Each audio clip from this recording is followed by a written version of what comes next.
Good morning po mga kabayan. Welcome pong muli sa ating panibagong update ngayon mga kabayan, araw linggo. Dito po sa portion ng subsection 2 sa mismong area ng Mayor's Drive at mismong Governor's Drive mga kabayan. So, naway samahan niyo po si Porca Studio sa ating panibagong update ngayong araw linggo mga kabayan. At huwag po natin kalimutan na mag-like, mag-share, follow at subscribe na rin po. Dahil ito po ay kaabang-abang mga bayan yung portion ng subsection 2. Baka hindi abutin ng Pasko, ito ay mabuksan na. Tingnan niyo pong mabuti mga bayan kung ano po sa tingin niyo, kung aabutin pa ba ito ng Pasko mga bayan ngayong taon. Dahil ito po ay halos kompleto na ang paglatag ng concrete cement. So itong kaharap sa ating kamera ngayon ay ito po yung portion ng Governor's Drive. Yung baba natin, dyan po nagsisimula yung subsection 2 mula rito hanggang Open Canal Interchange. So ito po yung full details mga bayan nitong project na itong Calax mula sa may Binyan, Mamplasan, Laguna. Ito po ay magtatapos sa mismong Kawit, Cavite mga bayan na may habang 45 kilometers po. At ito po ay talagang malaking maitulong sa kabawasan sa trapiko sa naturang lugar sa Laguna at Cavite mga bayan. Paki-share na rin po upang malaman ng sambayanan ang progress nitong project nitong Calax. Let's go!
So, yung baba na yan mga bayan, dyan po nagsisimula itong subsection 2. Mula rito sa Governor's Drive hanggang roon sa mismong Open Canal Interchange mga kabayan.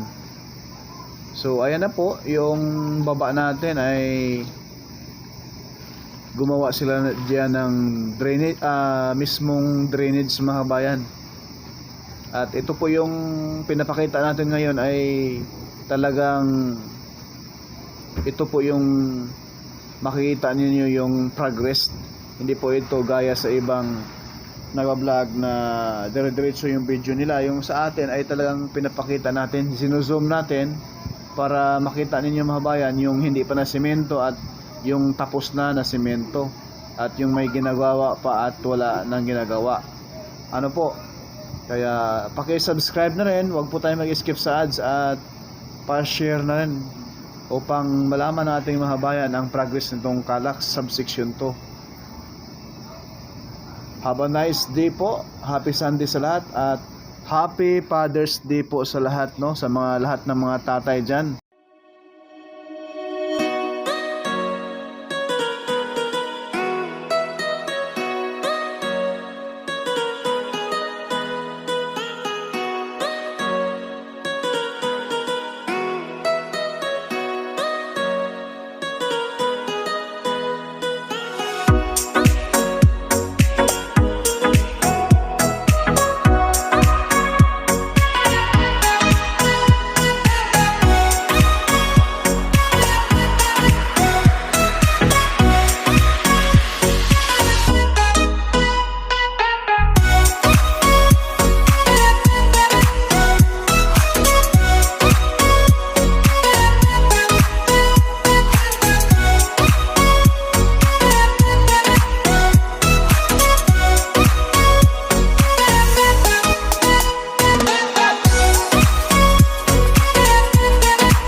yung portion na yun mga bayan, ayan po, halos kumpleto na ang semento. Yung gilid na ginagawa sa ngayon, yan po yung drainage.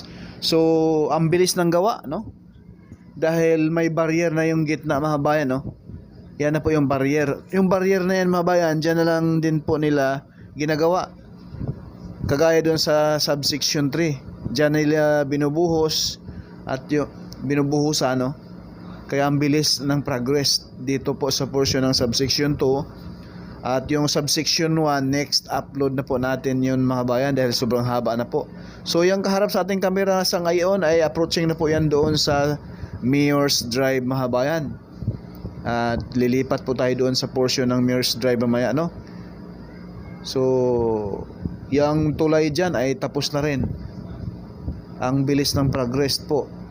Yung bandang kaliwa may isang block pa na sisimentuhin mga kabayan. Ang bilis ng progress. Sa tingin nyo po mga kabayan, ito po ay aabutin kayo ito ng December? Comment po down below, no, sa mga eksperto, lalo higit sa mga engineer dyan.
So ito mga kabayan, yung portion ng Mayor's Drive.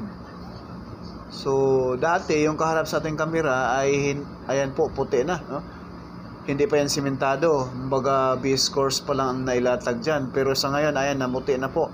Halatang halata na po mga kabayan na bagong buhos po iyan. Ang bilis ng progress. Sana all.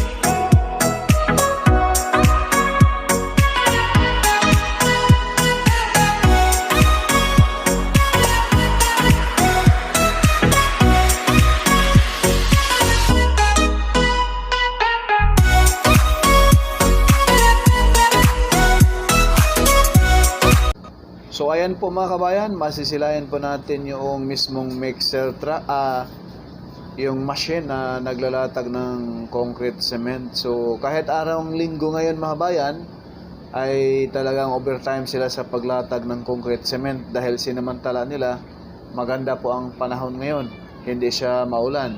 At yan po yung dump truck na yan po yung nagtatransport ng concrete cement papunta sa isang location.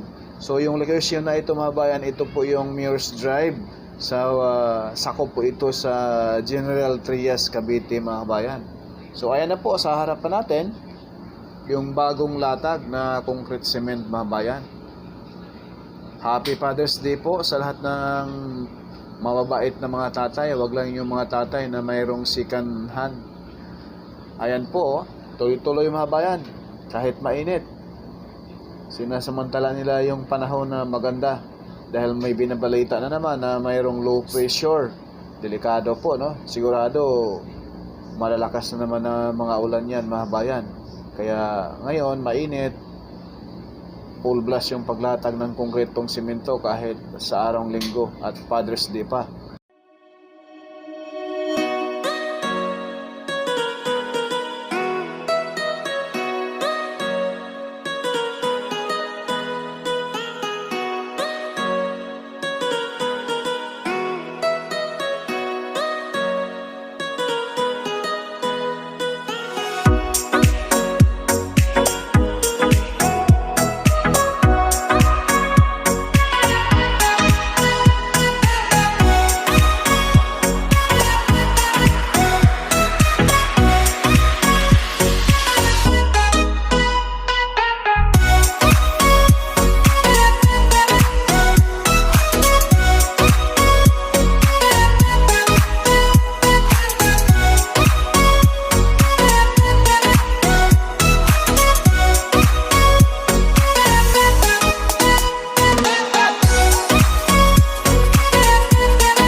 Diyan po sa baba na yan mga bayan, last update natin rito ay base course pa lang dyan mga bayan. Pero sa ngayon ay halos kumpleto na po ang paglatag ng concrete cement.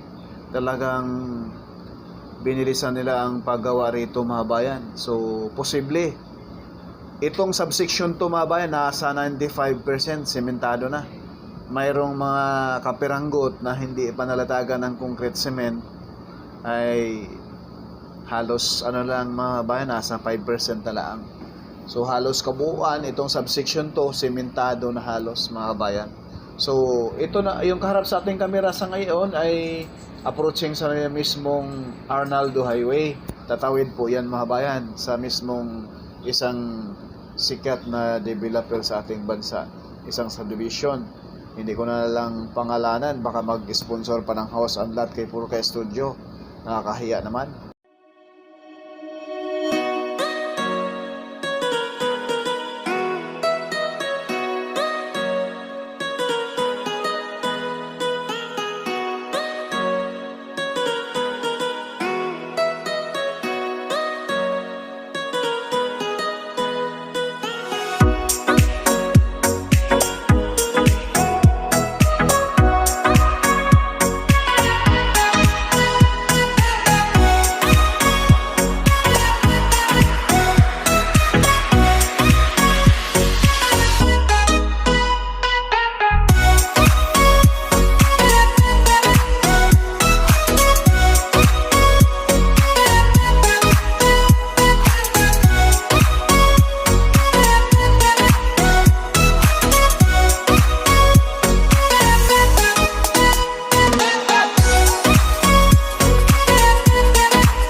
Yang baba natin mga bayan bago mag Arnaldo Highway ay wala pang simento yan, yung last update natin. Sa ngayon, sementado na. Sana all. Yung bandang kaliwa natin mga bayan, base course pa lang nailatag dyan dati. Ngayon, kompleto na po ang semento. Yung kaharap sa ating kamera mga bayan ay approaching sa may open canal interchange. Yung pakaliwa, ang dulo niyan papuntang General Trias proper, no? At mismong intersection dyan, unang kanto, yan na po yung open canal road. At dito po mga bayan ay talagang yan, kapiranggot, hindi pa nalatagan ng concrete cement bago magtulay dyan na maiksi. Yan tulay na yan maiksi mga bayan, papasok po yan sa isang exclusive subdivision dyan.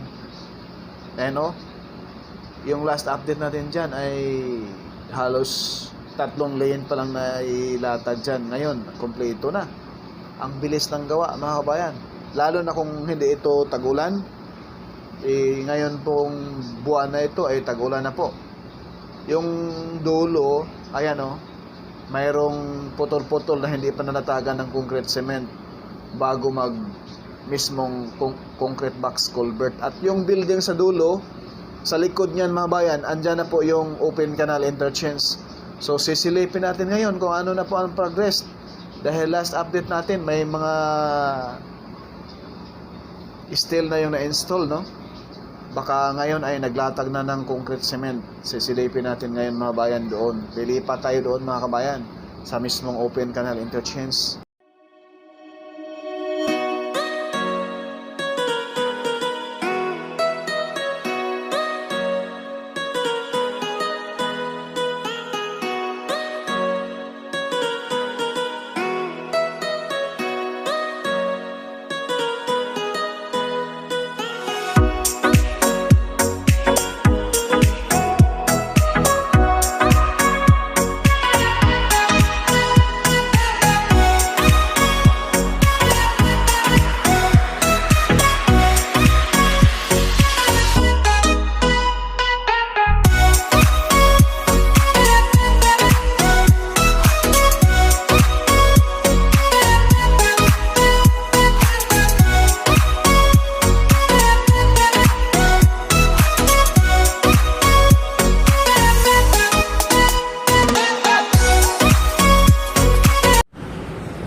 So ayan na po mga bayan yung mismong circle dito sa open canal interchange. Halos kompleto na ang paglatag ng concrete cement mga kabayan. So sa bandang kaliwa may putol pa. Ayan o. Yan. So sa bandang kaliwa mga bayan, dito papasok yung pinaka interchange. Ayan po. Yung dulo, yan na po yung start ng subsection 1. Mula rito sa open canal interchange hanggang doon sa mismong Kawit, Cavite po. So ayan baba natin, wala pang simento yan mga bayan. Ayan o, yung pinakababa. At sa kabilang side, bandang kaliwa, yan na po yung mismong toll gate dito sa open canal interchange mga kabayan. Napakalaki ng progress. At dito sa open canal interchange mga bayan, ang lapit lang po rito yung future na napakalaking mall rito sa ating bansa, no? Developer, SM. Mga 1 kilometro lang mula rito mga bayan. At andyan na po yung SM dito sa General Trias, Cavite. Ayan na po. Yung mga steel na na-install ay halos malapit na latagan yan mga kabayan ng bubong. Napakalaki na ng progress rito. Sigurado to, bago mag Pasko ito ay baka bubuksan ito. Baka isabay ito mga kabayan, no? Sana all.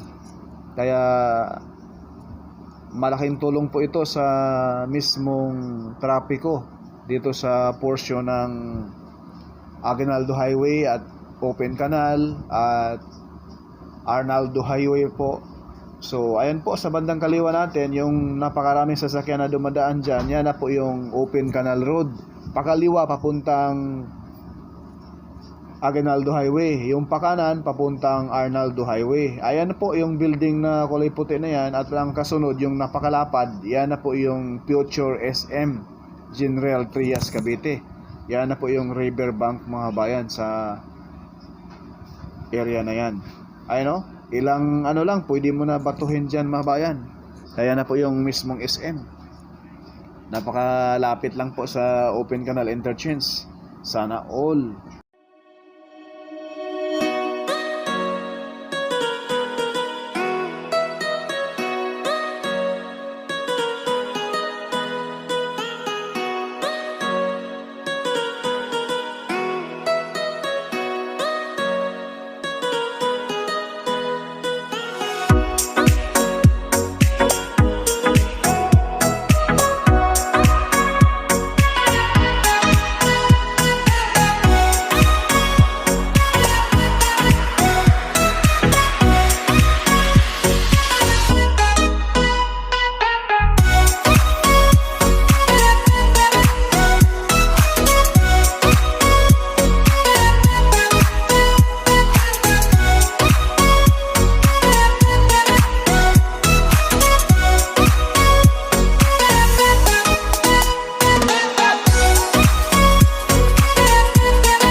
So yan lang po muna mga bayan yung ating latest update rito sa Calax Subsection 2. 4K Studio, hindi man sikat pero nag-aabot ng balitang tapat. Paki-like, paki-share, follow at subscribe, at huwag po tayong mag-skip sa ads. Happy Father's Day po sa lahat. God bless.